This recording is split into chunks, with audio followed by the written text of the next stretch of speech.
எம்பியை காய்கிறேன். சொல்லுங்க. இந்த கொஞ்சம் நல்ல லைவ்ல கொடுக்குறேன். பாராளுமன்ற உறுப்பினர் ஃபைசல் சார் தற்பொழுது உங்களோட பேசி கொண்டீங்க. சரி சொல்லுங்க சார். அனைவருக்கும் அஸ்ஸலாமு அலைக்கும் வரஹ்மத்துல்லாஹி வபரகாத்துஹு. பிரச்சனை 2ஆம் மாசத்துல இருந்து நான் அங்க நீதி அமைச்சரோடையும் ஜேசியோடையும் லெட்டர் கொடுத்து அந்த லெட்டர் நான் எங்கேயும் அனுப்பிக்கிறேன் எல்லாரும். எங்களுக்கு ஜேசியில இந்த காரியா நியமனம் போடணும். வருஷம் போன மாசம் உங்க பேச்சு கழிச்சு சொல்லிக்கிட்டோம். இன்டர்வியூ பண்ண போறேன். இன்டர்வியூ பண்ணி படிக்கிறாங்க திரும்ப சரியா புத்தகத்துக்கு அப்ளிகேஷன் கால் பண்ணிக்கிறதால இன்ஷா அல்லாஹ் இந்த மாசம் ஆகஸ்ட் மாசம் முடிகிறதுக்குள்ள இது பண்ணுவாங்க. எக்ஸை பண்ணி போட்டு எப்போ ஆகஸ்ட் மாசம் 23ஆம் தேதியா? அதாவது ஆகஸ்ட் மாசம் முடிகிறதுக்குள்ள இன்டர்வியூ பண்ணி போட்டு செப்டம்பர் மாசம் அப்பாயின்மெண்ட் பண்ணுவாங்க.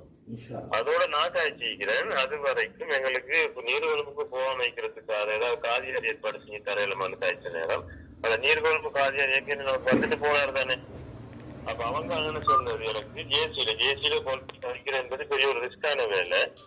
நீதி அமைச்சர் கூட செய்ய மாட்டார். நான் இன்னைக்கு அந்த வேலையை செஞ்சோம். அப்போ அது ஜேசியால சொன்னது ஏற்கனவே அந்த காதியார் வந்ததால அவருக்கு சரியான ஃபெசிலிட்டிஸ் அந்த ஹோல் அரேஞ்ச்மெண்ட் சரியா செஞ்சு கொடுக்கலன்னு சொல்லி அவர் ரிப்போர்ட் பண்ணிட்டாரு அப்படின்னு சொல்லி சொன்னாங்க. அப்ப நான் சொன்னேன் இன்னைக்கு நான் ஜம்மியாவோடையும் அங்க நிர்வாகத்தோட பேசி அதுக்கான ஏற்பாடு ஏற்பாடு செய்யறேன். நீங்க எங்களுக்கு அந்த அப்பாயின்மெண்ட் பண்ணுங்காட்டியும் மாசத்துக்கு 2 முறை 2 கிழமைக்கு ஒரு தாரத்துக்கான ஏற்பாடு செய்யுங்க நான் சொல்லிக்கிறேன். அவளை கதைச்சிட்டு நீங்க சொல்ற பதில வச்சு நாளைக்கு நான் உங்களை கதைச்சா அதை செய்யறதுக்கான ஏற்பாடு செய்யலாம். சரி சார் ஜஸாக்கல்லா ஹைர். அந்த மீட்டிங் நடந்துட்டு இந்த புத்தளம் பொலிட்டிக்ஸ் குழுமத்திலேருந்து வந்துக்கிறாங்க. ரிஸ்வி பிரதர், நௌஃபல் சார், அந்த நம்மட ஷாமரைக்கார், அடுத்தது ஃபைசல் கக்கா, அடுத்தது நம்மட நவாஸ் மீடியா நவாஸ், அப்படி பெரிய பள்ளி நிர்வாகமும் ஜெமியா நிர்வாகமும், அடுத்தது அவங்களோட பேர்னா நிசார் கக்கா. அப்படி புத்தளம் பொலிட்டிக்ஸில் அவங்களோட அட்மின் குரூப் வந்துக்கிறாங்க. காரியா பிரச்சனை இப்போ சப்ஜெக்டை சொல்லுங்க. அவ்வளோ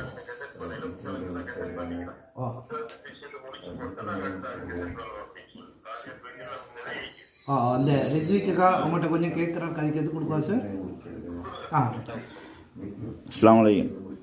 இப்போ இதில் புத்தளத்தில் மெயின் பிரச்சனை, புத்தள மக்களோட பிரச்சனையை இங்கே பாரம் எடுக்க மாட்டேங்கிறாங்களோ. பாலாவியில் ஒரு இது இருக்குது. ஆனால் அங்கே நீர்கொழும்பு போங்க, நம்மளோட சிலாபத்துக்கு போங்க, கொழும்பு போங்க தான் சொல்கிறாங்க. இப்போ புத்தள மக்கள் ரொம்ப பிரச்சனை இருந்துக்கிட்டு இருக்குது. இப்போ அதுதான் மெயின் பிரச்சனை. இப்போ 8-9 மாதமாக அந்த பிரச்சனை பற்றிக்கிட்டு இருக்குது.